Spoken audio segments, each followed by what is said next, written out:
So kita lanjut ke soal berikutnya ya. Kita hapus terlebih dahulu untuk uji kompetensi 2.4-nya dan soal nomor 7-nya. Kita lanjut ke uji kompetensi campuran ya, alias kita bisa bilang uji kompetensi bab 1 ya. Uji kompetensi bab 1. Untuk soalnya kita mulai dari 1 sampai 5 terlebih dahulu ya. Karena berhubung juga soalnya nggak panjang-panjang banget dan caranya tidak terlalu rumit, makanya sekaligus ya. Jadi di sini ada yang tanda hitam ya. Jadi ini berdasarkan kunci jawaban yang ada di buku. Sekaligus kita cek juga apakah kunci jawabannya benar apa salah. Nah sekarang kita mulai dari nomor 1. Berikut ini merupakan perkembangan 5 model atom ya. Nah, ditanyakan model atom Rutherford yang mana nih? Of course jawabannya simpel ya, gampang ya. Yang C, nomor 3. Karena dimulai dari yang pertama nih, yang bola pejal adalah punya Dalton. Kemudian yang kedua ini adalah bola roti kismis. Itu adalah punya J.J. Thomson atau Thomson. Kemudian yang ketiga itu adalah yang ada inti atom tapi lingkarannya spiral. Lintasannya spiral adalah punya Rutherford. Barulah lintasannya diperbagus lagi. Ini ada punya Bohr, Niels Bohr. Dan ini nomor 5 adalah mekanika kuantum ya, mekanika kuantum. Seperti itu ya. Lanjut nomor 2. Percobaan tabung sinar katoda oleh Thomson menunjukkan bahwa sinar tersebut adalah apa? Nah, ini of course juga mudah ya.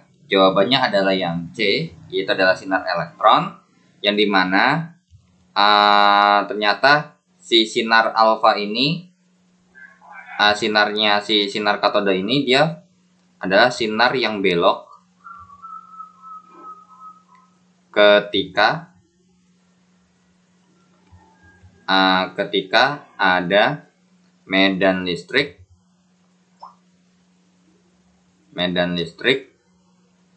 dan medan magnet.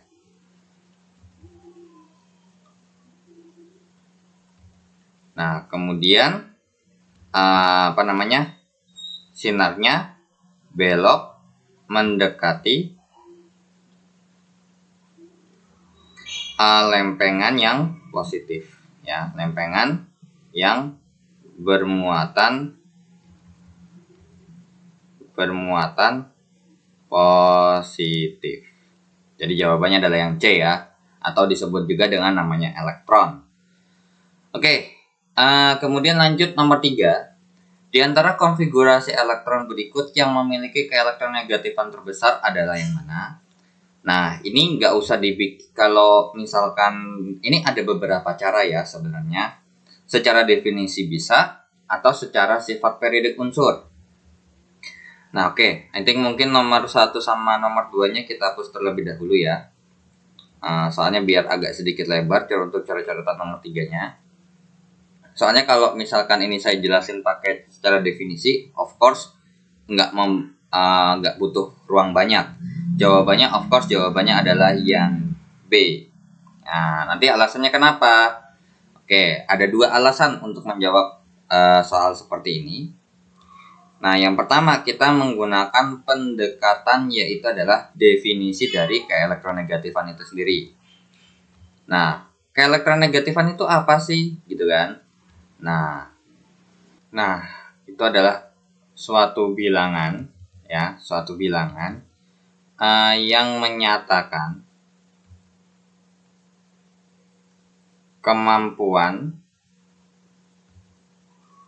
menarik elektron atau membentuk ion negatif ya,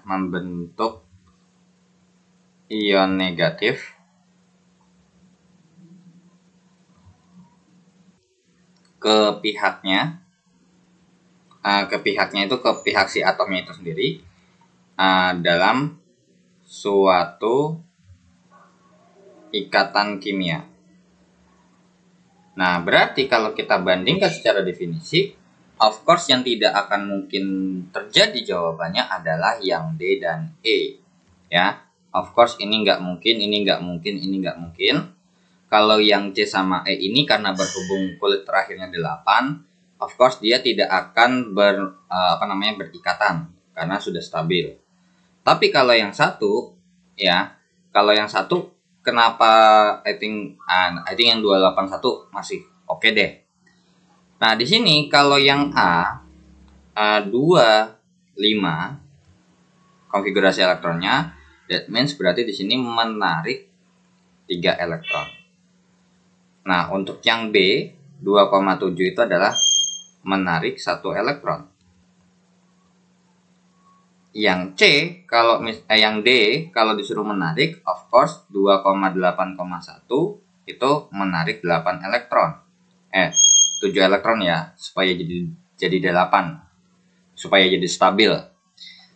Nah, di mana kalau kita bandingkan, berarti kalau misalkan elektronegatifan ke elektronegatifan atau elektronegativitas, biasanya yang sering disebutnya adalah ke elektronegatifan. Ini kalau misalkan dia semakin besar,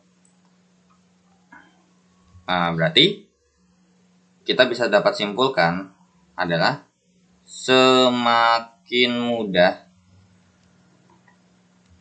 untuk menarik elektron, ya, menarik elektron. Ya, namanya juga semakin besar ya, berarti kalau elektronegatifan kan menyatakan kemampuan menarik nih.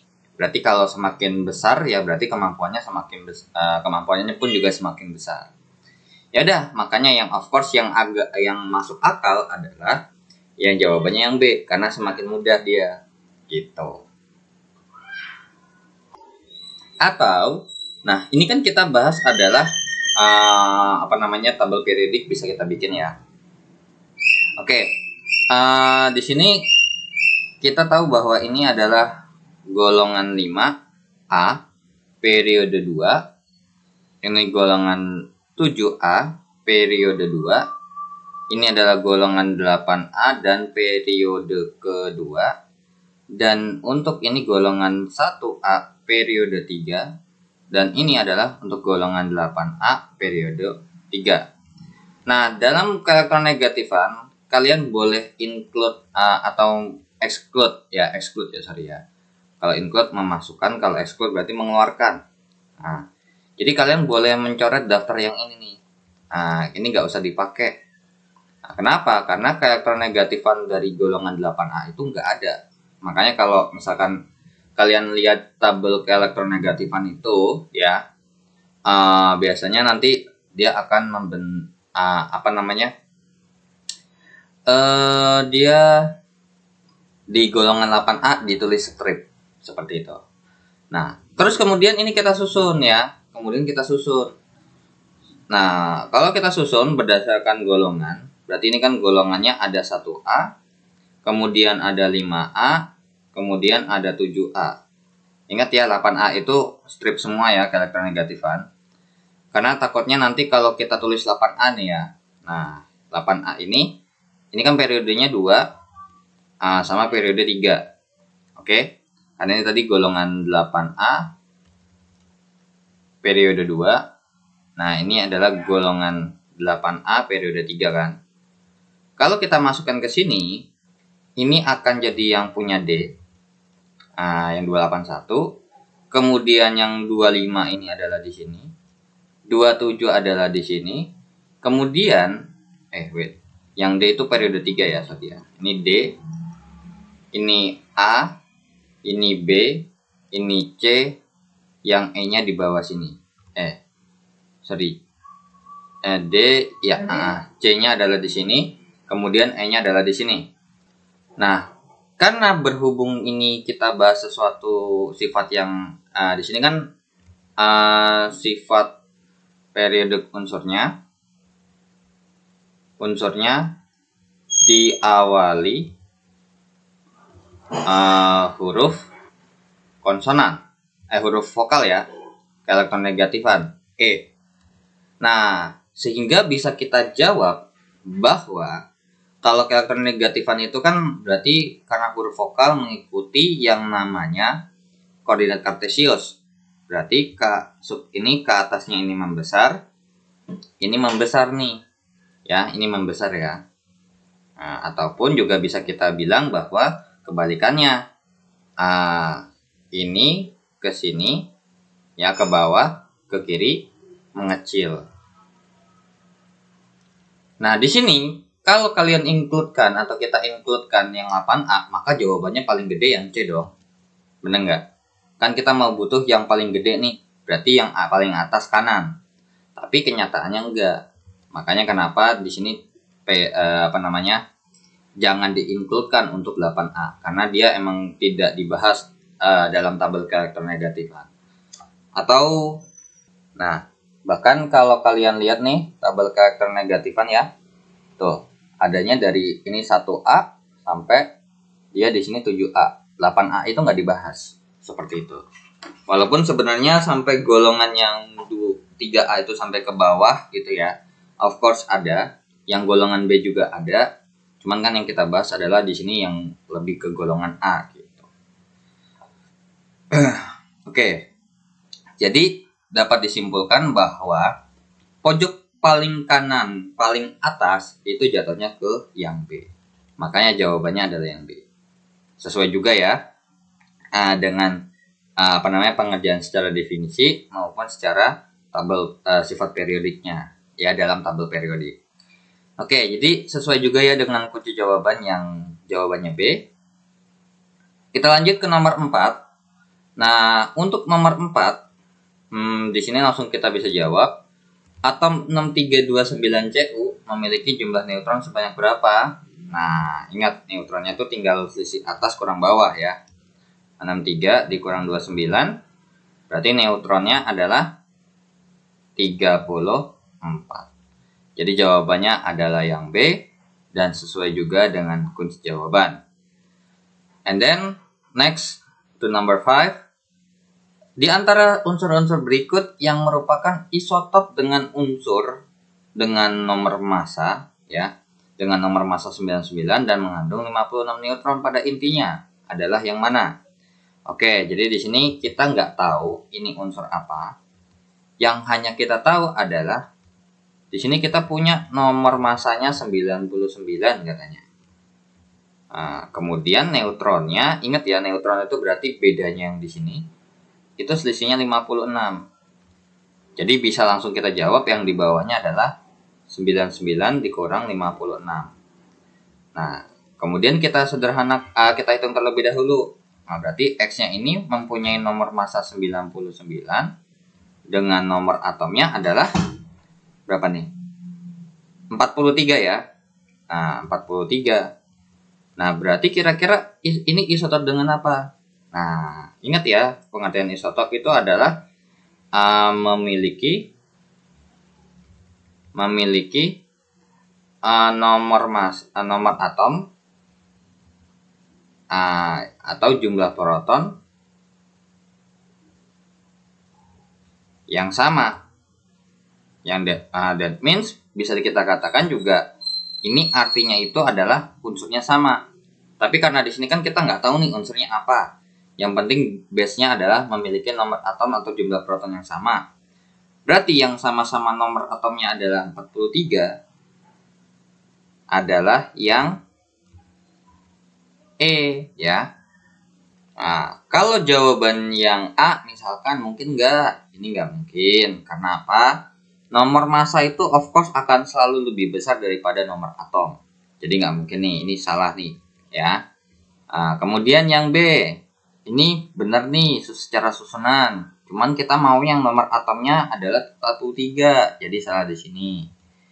Nah, kemudian ini 159 juga salah ya. Salah di bawahnya ini. Kemudian ini antara D sama E kan.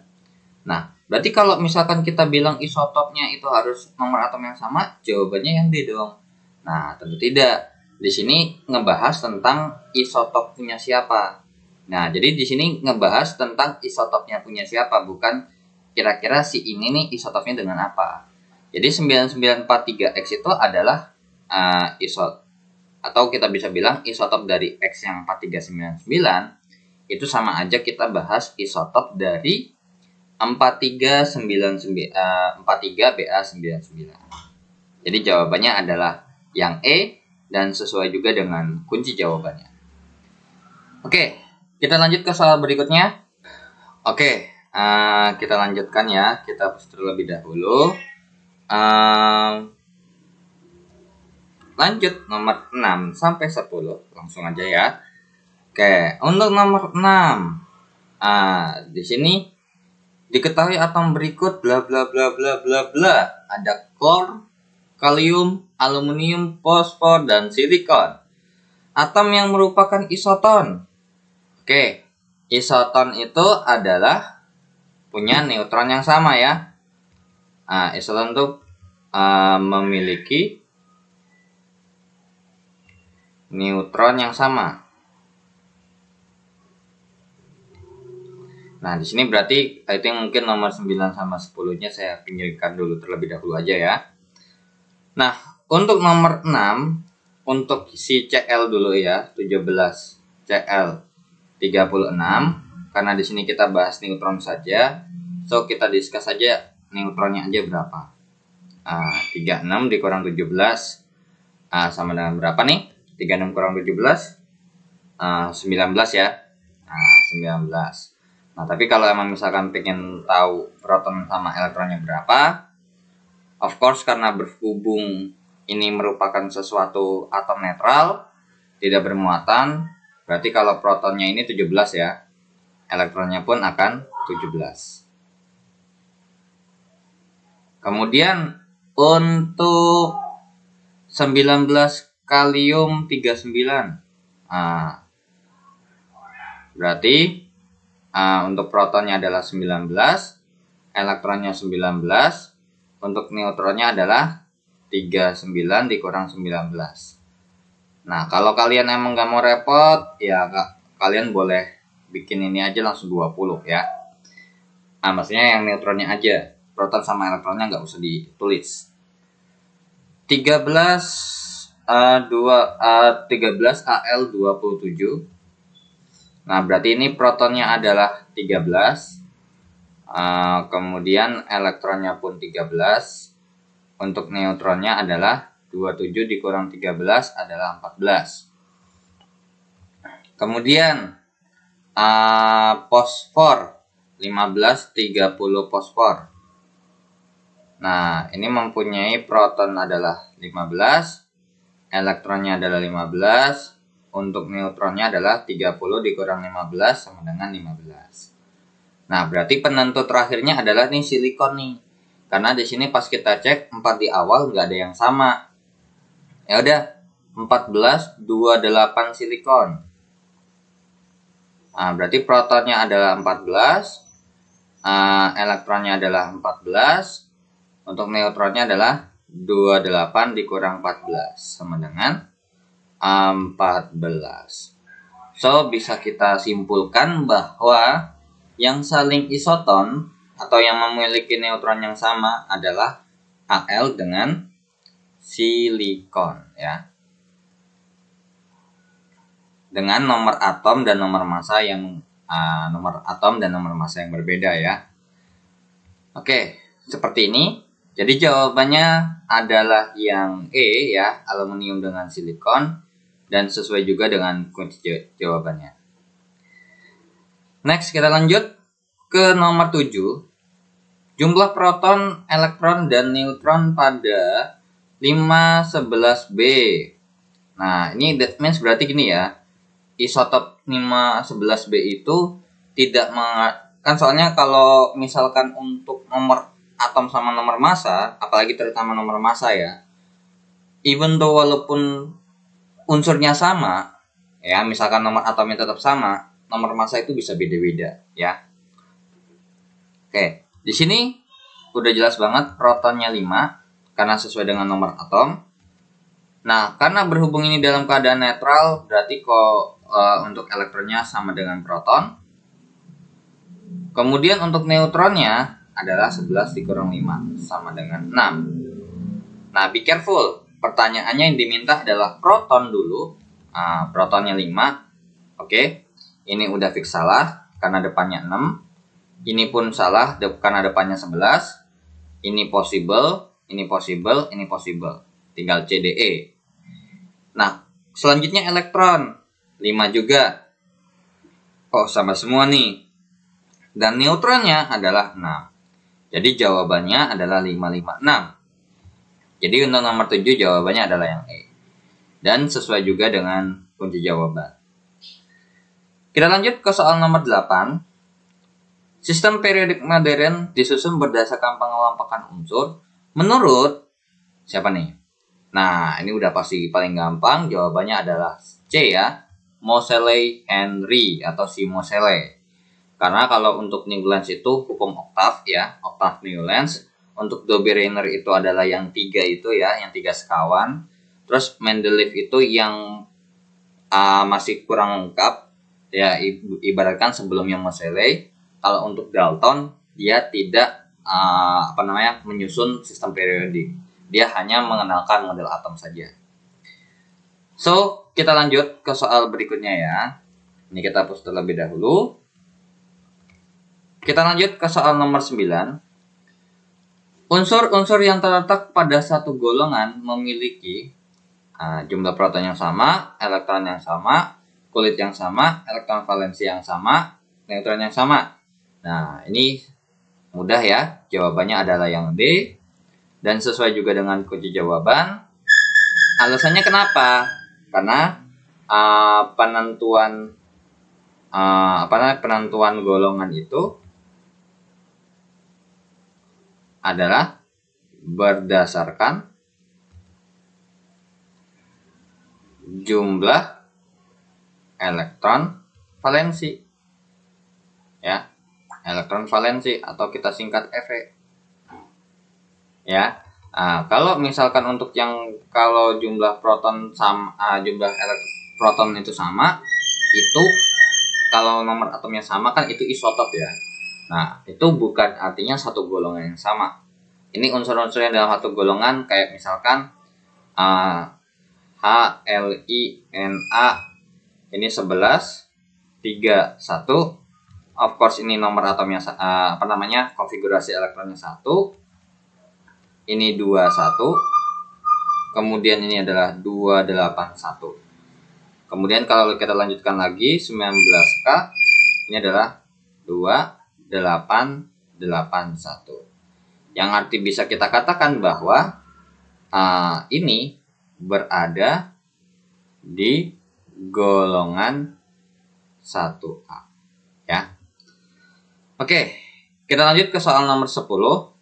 Suatu atom X memiliki 18 proton dan 22 neutron, maka atom X ini terletak pada golongan berapa, periode berapa? Oke, sekarang ini untuk tadi ini nomor 9 ya. Nah, sekarang kita lanjut ke soal nomor 10-nya. Untuk soal nomor 10-nya, kita nggak tahu nih unsur apa, atom apa. Memiliki 18 proton, that means berarti untuk proton itu kan nomor atom ya 18. Kemudian untuk neutronnya 22. 22 tuh berarti selisih antara ini dengan ini 22. Berarti bisa kita katakan isi yang atasnya itu adalah 22 ditambah 18. Atau bisa kita simpulkan bahwa dia mempunyai nomor atomnya 18. Kemudian nomor masanya adalah 40. Nah, cuman karena berhubung di sini cuma nentuin atom X ada di golongan berapa, periode berapa, kalian nggak usah terlalu bikin kayak gini, nggak apa-apa. Artinya apa? Lah kan kalau misalkan mau menentukan menentukan golongan atau periode itu kita butuh nomor atom doang. Ya udah, karena berhubung ini adalah nomor atom 18, ya langsung aja bikin konfigurasi elektronnya. Nah, kalau di sini kita lihat dari pilihan gandanya golongan A semua nih, maka di sini bisa langsung kita bikin 2 konfigurasi elektron tersebut aja ya. 2, 8, kemudian 8. Karena kulit K itu kan paling mentok 2, ya isi 2. Kemudian untuk L itu kulit kedua mentoknya 8, makanya diisi 8. Totalnya 10, terus sisa 8 nih. Nah, untuk M ini kan paling mentok 18. Tapi karena berhubung dia punya 8, ya udah isi aja 8 aja langsung boleh. Yang nggak boleh langsung diisi itu adalah kalau lebih dari 8. Ya, misalkan 9 ya jangan ditulis 9, tapi tulisnya 8 dulu. Nah, di sini bisa kita jawab untuk golongannya. Karena berhubung elektron valensinya sama dengan 8, maka golongannya adalah 8A. Terus kemudian karena kulitnya ada 3, maka bisa kita katakan dia periode ketiga. Jadi jawaban untuk nomor 10 adalah yang C. Dan sesuai juga dengan kunci jawabannya. Atau terkecuali kalau apakah wajib seperti ini caranya? Enggak juga ya. Kalau kalian hafal nomor atomnya nomor 18 itu ada di posisinya di mana, ya kalian nggak usah bikin kayak gini pun nggak apa-apa. Gitu. Kayak 18, X ini adalah argon. Untuk argon sendiri, itu adalah golongan gas mulia. Ada di 8A. Nah, ya udah, jawabannya 8A cuma yang C. Langsung aja tembak yang C. Begitu juga boleh. Nah, atau ini kita bikin konfigurasi elektron secara off-bow ya. 18X40.